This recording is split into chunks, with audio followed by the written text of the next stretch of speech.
नमस्कार, मैं हूं विनोद कुमार शुक्ला। अड्डा पर आपका स्वागत है। बलूच लिबरेशन आर्मी ने एक पाकिस्तानी ट्रेन को हाईजैक कर लिया जिसमें लगभग 450 लोग थे, 450 से ज़्यादा लोग थे। और उसमें ज़्यादातर मिलिट्री के लोग थे जो किसी मिलिट्री प्रोजेक्ट के लिए बलूचिस्तान जा रहे थे। और इसमें से लगभग 120 लोगों को अभी भी बंधक बना करके रखा हुआ है बलूचिस्तान लिबरेशन आर्मी ने। 20 लोगों की इस घटना में मौत हो चुकी है। लंबे समय से ये ट्रेन जो है पेशावर से क्वेटा जा रही थी। लंबे समय से बलूचिस्तान में अनरेस्ट चल रहा है। हालांकि बलूचिस्तान में अनरेस्ट का इतिहास पुराना है, उस पर भी चर्चा करेंगे, लेकिन पहले समझने की कोशिश करते हैं कि ये अचानक इंटेंसिफाई क्यों हुआ है। पिछले ये कह लीजिए कि 2005 के बाद से ये ज़्यादा इंटेंसिफाई हुआ है।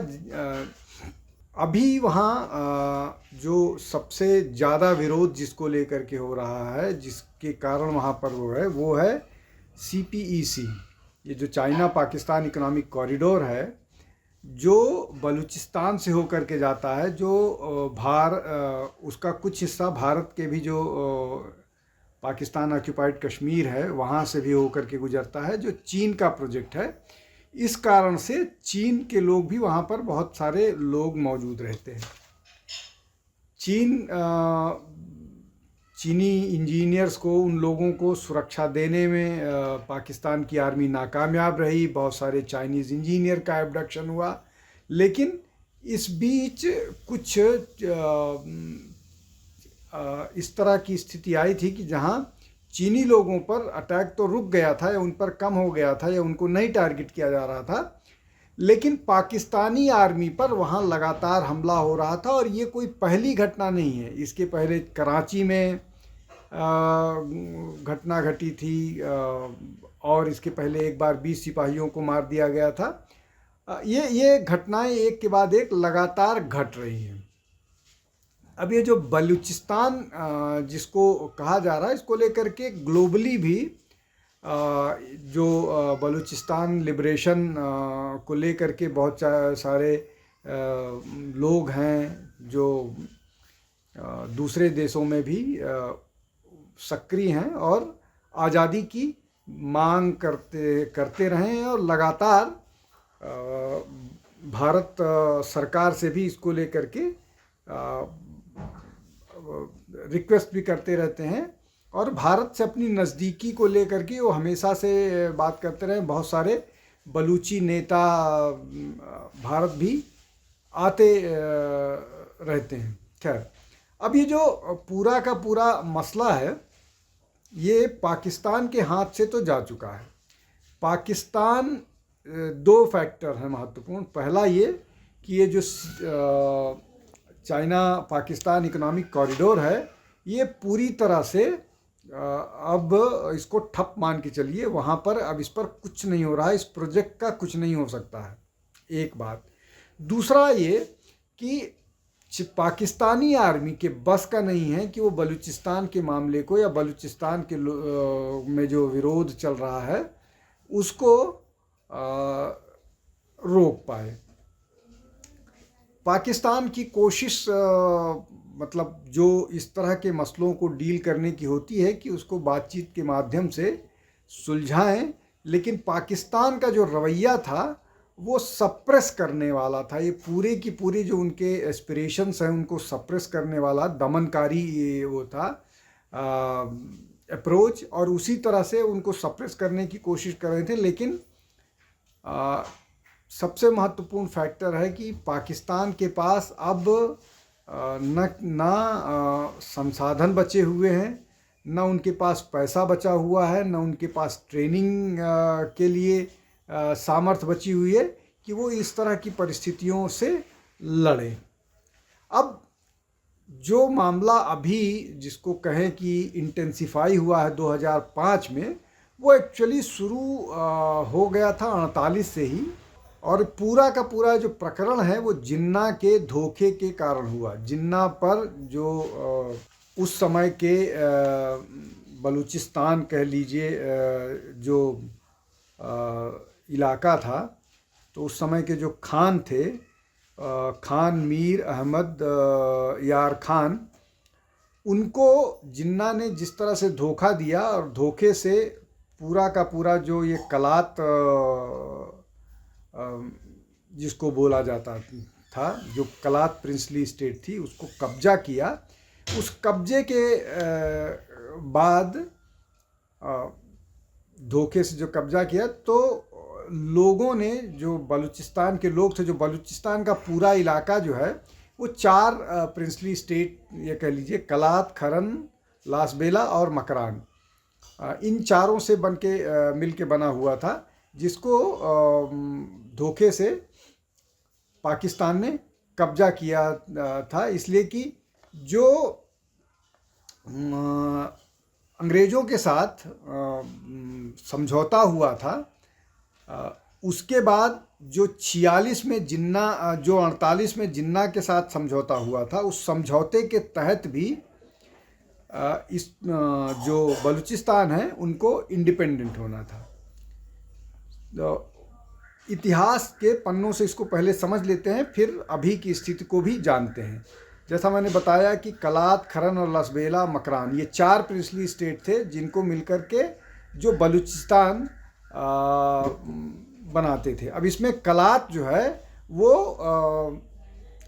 1876 की एक ट्रीटी के तहत उसको ऐसा अख्तियार था कि वो अपनी ऑटोनॉमी को क्लेम कर सकता है, लेकिन इंडिपेंडेंट के समय कलात को छोड़ करके बाकी सब पर सबको पाकिस्तान या भारत में से एक को चूज़ करना था। अब इसमें जो कलात के खान मीर अहमद यार खान थे, इन्होंने इंडिपेंडेंस चूज़ किया, और अपनी बात को रखने के लिए उन्होंने जिन्ना को वकील बनाया, जो अंग्रेज़ों के साथ निगोशिएट कर रहे थे। और निगोशिएशन के बाद 5 अगस्त को कलात स्वतंत्र भी हो गया था। जो बातचीत थी, उस बातचीत के बाद जो खरन था और लासबेला था, इसको कलात में मर्ज करना था। लेकिन अगस्त 11 को मुस्लिम लीग के साथ एक और समझौता हुआ, उसके तहत कलात को स्वतंत्र मान लिया गया था, और ये एक अलग स्वतंत्र एंटिटी हो गई थी। लेकिन बाद में, और ये मिल करके बलूचिस्तान बनना था, और ऐसा कहा जा रहा था कि मुस्लिम लीग जो है स्वतंत्रता के बाद कलात को या बलूचिस्तान को एक इंडिपेंडेंट एंटिटी के रूप में देखे कंसीडर करेगा। लेकिन बाद में जिन्ना ने अंग्रेज़ों के साथ मिलकर के इस तरह का समझौता किया, जिसके तहत उन लोगों ने कलात की स्वतंत्रता को मानने से इनकार कर दिया बहुत तरीके से। और जब खान साहब ने पाकिस्तान की यात्रा की, तो उन्हें एक सॉवरेन स्टेट के प्रमुख का उनको दर्जा नहीं दिया गया, और उसके पहले ये कहा गया कि बलूचिस्तान जो है वो अंतर्राष्ट्रीय जिम्मेदारियों को वहन करने में सक्षम नहीं है, और इसी का फ़ायदा उठा करके जिन्ना ने, या ये कहिए कि जिन्ना ने, चूँकि जिन्ना अंग्रेज़ों के टूल थे, अंग्रेज़ों के खिलाफ उन्होंने उनको खड़ा किया, अंग्रेज़ों ने उनको कांग्रेस के ख़िलाफ़ खड़ा किया था। मतलब उन्होंने जैसे अंग्रेज़ों ने कांग्रेस को खड़ा किया था, वैसे ही जिन्ना को खड़ा किया था, इसलिए कि वो इंडिया को एक एंटिटी में नहीं देखना चाह रहे थे। तो ये हुआ। तो अब जिन्ना को इसी का इंतज़ार था, और इसी के कारण कलात को, पूरे इलाके को जिन्ना ने पाकिस्तान के कब्जे में ले लिया। लेकिन इसके बाद भी जब जिन्ना ने कलात को अपने कब्जे में लेने की कोशिश की, तो उस दौरान खरन और लासबेला जो हैं वो अलग हो गए मकरान से, और कलात का हिस्सा, कलात एकदम अलग थलग पड़ गया। भारत से जब मदद मांगी गई, तो भारत ने पहले तो किसी तरह की मदद से इनकार कर दिया। मार्च 27 1948 को भारत में विलय की भी बात खान ने की, जिसको मना कर दिया गया। और ये मेनन साहब का बयान है इस मामले में। खैर, कुल मिलाकर के इस तरह की स्थिति है।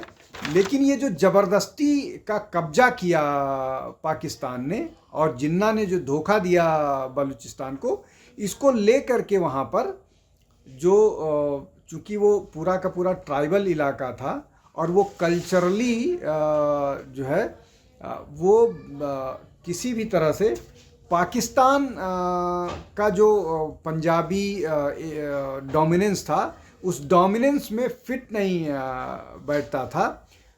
वहाँ पर एक देवी मंदिर है, जिस देवी मंदिर को बलूच लोग अभी भी उसका संरक्षण करते हैं। तो ये एक बड़ा वो है। लेकिन ये जो पूरा का पूरा मसला था, इस तरह से पाकिस्तान ने धोखा दिया बलूचिस्तान को, उसके बाद वहाँ पर विरोध शुरू हुआ। तो विरोध लगातार चलता रहा। लेकिन अब पिछले 20 साल से न केवल बलूचिस्तान में बल्कि इंटरनेशनली भी इस मामले में पाकिस्तान कॉर्नर हो गया। वहाँ पर जो हिंगलाज भवानी का मंदिर है, जहाँ पर बहुत सारे टूरिस्ट जाते हैं और बहुत वो सिद्ध पीठ जिसको माना जाता है हिंदुओं के लिहाज से, उसकी सुरक्षा और उसका संरक्षण जो है बलूची लोग अब तक करते आए हैं। तो ये जो पूरा का पूरा मामला है, चाहे वो कल्चरली अलग होने का मामला हो, चाहे वो हिंदू टेम्पल्स का मामला हो, चाहे वो नेचुरल रिसोर्सेस का मामला हो, वो पाकिस्तान का अभी जो पाकिस्तान के जो 4 स्टेट्स हैं उसमें नेचुरली सबसे ज़्यादा रिच स्टेट है। और इसीलिए पाकिस्तान ने उस पर कब्जा करके रखा है। और इसीलिए चाइना पाकिस्तान इकोनॉमिक कॉरिडोर है उसको लेकर के आगे जाना चाह रहा है, जो उसको यूरोप से कनेक्ट करता। ये एक लंबी योजना का हिस्सा था और चाइना उसमें बड़ी भूमिका प्ले कर रहा था। लेकिन जिस तरह से बलूच इनके विरोध में, इस तरह के विरोध में खड़े हो गए हैं, और अब जिस तरह से उन्होंने ट्रेन को एबडक्ट किया है, वो अपने आप में महत्वपूर्ण और बहुत अलग कहानी बता रहा है।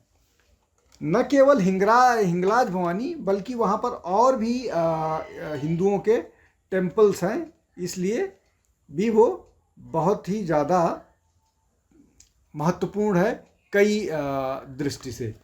अब ये जो मैंने बात कही, क्या इस सब बातों से पाकिस्तान निपट पाने की स्थिति में है? इसलिए कि चाइना ने भी अपने स्तर से कोशिश कर ली, वैसा होता हुआ दिख नहीं रहा है। बलूच जो ऑर्गेनाइजेशंस हैं, बलूच लिबरेशन आर्मी के अलावा कई सारे और संगठन हैं जो वहाँ पर सक्रिय हैं और पाकिस्तान के लिए लगातार मुश्किलें कर रहे हैं।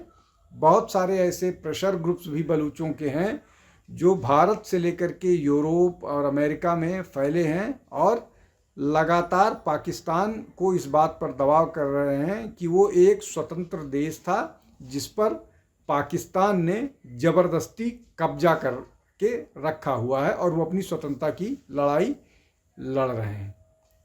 आज के लिए बस इतना ही। आप हमारे चैनल पर जुड़िए, हमारे चैनल को लाइक कीजिए, सब्सक्राइब कीजिए, ज़्यादा से ज़्यादा लोगों तक पहुंचने में मदद कीजिए, जिससे हम आपके पास अच्छे से अच्छा वीडियो और ज़्यादा से ज़्यादा लेकर आ सकें। आज के लिए बस इतना ही। बहुत बहुत धन्यवाद। नमस्कार।